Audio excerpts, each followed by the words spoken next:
In the audio industry, the term quantization has more than one meaning.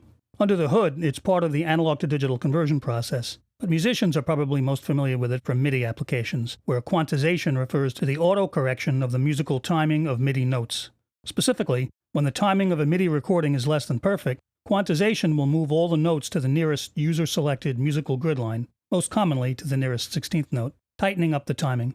More advanced features also allow for additional rhythmic options, like imparting a swing or triplet feel to a straight rhythm, or using a groove template to impart a more subtle rhythmic feel. Quantization can work well, provided the timing of the original performance is not too far off the metronome click, but it still has its limits. If some played notes are so far off beat that they're actually closer to the wrong grid lines, then they'll be quantized to those wrong grid lines, often creating some odd, jerky rhythms. If that happens, then a larger quantization value may be needed, like eighth notes rather than sixteenths. But if that's not a musical option, then some manual note editing would be required. Or, of course, a simple replay of the performance if the player is still available.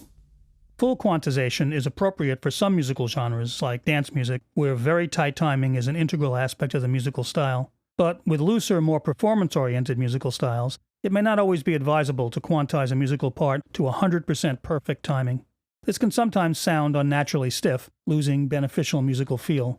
This can especially be the case with live-played MIDI recordings, so in those cases the feature might be better applied more sparingly.